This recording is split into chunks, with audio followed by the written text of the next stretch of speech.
السلام عليكم خواتي، مرحبا بكم فيديو جديد على قناه دي اس ان ديزا. ان شاء الله كامل تكون لاباس. فيديو ذا خواتي جايبكم الفيديو هذا اللي هم داير ضجه اعلاميه كبيره في العالم كامل، يعني كيفاش تطاول هذا تاع ممثل العياشه خرج، يعني بعد باش يخرج يتحدث عن الاحداث الكارثيه الماساويه اللي راهي صاريه دوكا، وحتى سمى الاعتداءات اللي صاريه على المغاربه في سبته، وفي سبته هذيك بعد الهروب تاع الشعب تاعهم كيما كاك، باش يحكي على الشيء هذا. لا ما خرجش يحكي على الشيء هذا كامل، شغل زعما ما يهموش، شغل ما يش بلادو، شغل الامر هذاك ما يهمهمش خلاص. راكم شتوا حتى واش داروا في الاولاد الصغار، وهذيك اعتداوا عليهم، راكم شتوا. يعني هذا الاعلام العالمي كامل يهدروا عليها، هذه ما هدرش عليها. اللي من خرج يهدر على الجزائر، جاي يعطينا احنا دروس من على واش على الصحراء الغربيه، وعلى واش فيهم زعما الجزائر. دوك هذيك سبتها ما هدرش عليها كامل. دوك نعطيكم تشوفوا الفيديو تاعو خاوتي، وموراها نرد عليكم بالممثل تاع الجزائر كيفاش بهدلوا خاوتي العالم كامل، ويهدر على التبهديل، على الفضيحه، كيفاش بهدلوا هذا الممثل تاع الجزائر في الامم المتحده. تفرجوا خاوتي الفيديو هذا، وراها نزيدوا نعلقوا عليها. Je comprends que mon frère algérien ne peut pas comprendre le sens de l'intégrité territoriale. Parce que son pays, il a à peine 60 ans. Le Maroc, il a des siècles derrière lui. L'État marocain a existé depuis 10 siècles. L'État marocain avait des ambassadeurs dans les cours européennes, au 15e siècle, au 16e siècle. Où était l'Algérie? N'existait pas. فوالا قبل ما نعطي لكم تاع الممثل الجزائري كذا، سمى هذا بحث داروه خاونتنا ثاني، يعني يعطيهم الصحه ثاني اللي في المجال هذا خاوتي، جايبينهم يسمى لهنا من وثائق من الارشيف المغربيه، بعد اسمهم بعد في الارشيف المغربي يتحدثوا على الجزائر منذ القدم خلاص. وما راكم تشوفوا سمى بالحدود وفي الارشيف تاعهم. بعد كاين الجزائر شوف واحد الغباء، يعني تجي تقول لي دولة حديثة ما تعرفش الأمور هذه، مش كما المغرب وعندها، وملي كل قرن 15 كل خطرة يزيدوا لنا قرن، وهما في الأرشيف تاعهم، الأرشيف زعما هذا يعترفوا به وافتخروا به الأرشيف المغربي وكذا، يتحدثوا على الجزائر أقدم من شام يهدروا هما. يسمى دولة الجزائر اقدم، وما كانت تسمى مملكه فاس هذه زعما ممكن اقدم حاجه هي الجزائر كانت اقدم. وراكم هام لنا الحدود واضحين، حتى الواد ملويه كما تقول يسمى، كما يقول التاريخ، كما يقول طاب الجزائر. هاكم كما تشوفوا، ممكن حتى نعاودوا نروحوا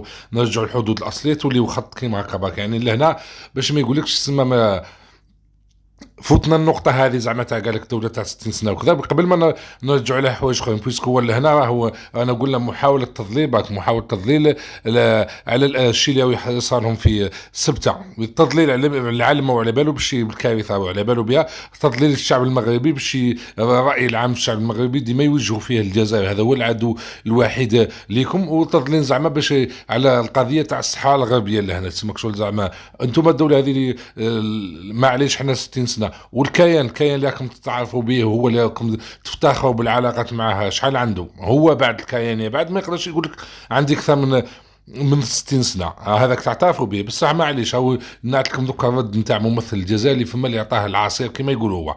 اسمع الرد تاع سيادك وما خاوتين نعلقوا عليها. I call on the distinguished representative of Algeria. You have the floor, please. شكرا سيد الرئيس. لن أرد بالتفصيل على مداخلة الوفد المغربي الموقر، جل ما فيها مستقى من وحي كتاب يسمى كيف تصبح مستعمرا شاطرا في أقل من 50 عاما، والباقي مستوحى من مخيلة مشبعة بقراءات مصادر لا ترقى إلى صفحة الكلمات المتقاطعة. تدخل الوفد المغربي الموقر يؤكد مرة أخرى ما قلناه سابقا، أنه مجرد محاولات في التحريفية وإعادة كتابة التاريخ وسياسات الأمر الواقع والدبلوماسية الصفقاتية.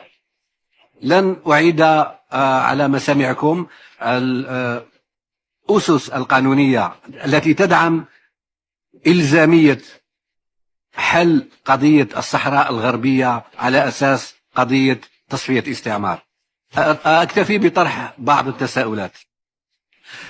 إذا كان المغرب يدعي السيادة على أراضي الصحراء الغربية المحتلة، فلماذا تفاوض ووقع على تقسيمه مع موريتانيا في 1975 قبل أن تنسحب موريتانيا من هذا الاتفاق وضم المغرب للجزء المتبقي.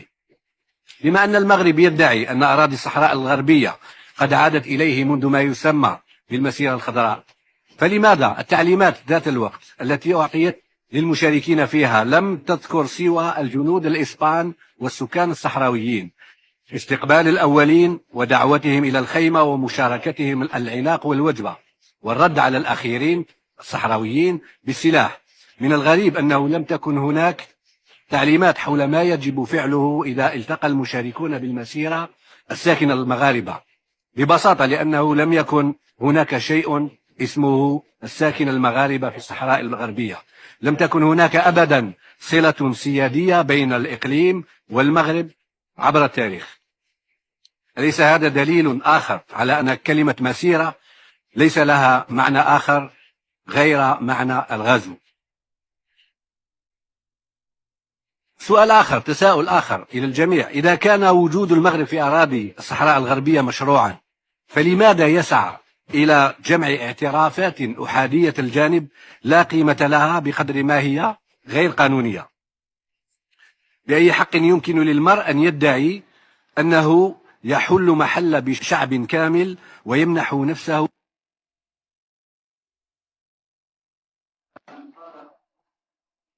I thank the representative of Algeria. تولاتو الحاجه خاوتي اي ممثل يطلع الجزائر في الامم المتحده، ما فهمتش انا هما شادين هذا عمار هذا ولا مش بالي شادين ديماهما نتاع الجزائر كل خطره هما المناصب داولوا ليها، اي واحد يطلع يبهدلهم. وشو كان تولاتو تاع الجزائري ما قالوا ما نبقاش مع الاول يسمى باش تفهم، ما نبقاش نبحكي كنسى هذه الاسطوانه اللي يغنيوا فيها وكذا بالتفاهات هذه ما نبقاش ندور عليها، ولكن نعطيكم الواقع وعطى لهم حوايج بالتاريخ بالواقع بكل سما بالتاريخ بالاتفاقيات هما اللي مضوا عليه. ويعجبك صاير لهم كيما احنا كيما نردوا عليه معنا في القناه يعطينا الرد من عندهم يا بعد من عندكم. هاكم انتم هاكم سنيتوا الاتفاقيه هذه، هاي نهضتوا المسيره، هاي نهضتوا الاتفاقيه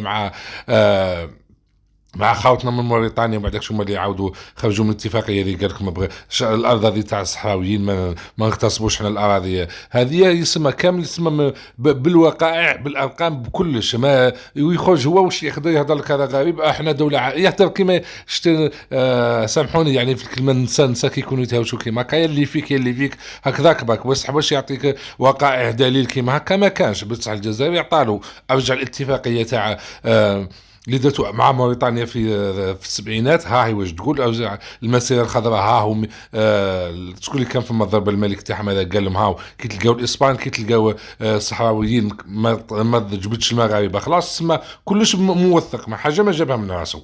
ليسونسيال خاوتي ما نطولوش عليكم بزاف، خلونا لكم الموضوع ديونا جا الفيديو بارطاجيو ماكسيموم خاوتي، واللي مش مشترك في القناه هذه اشترك. سلام خاوتي.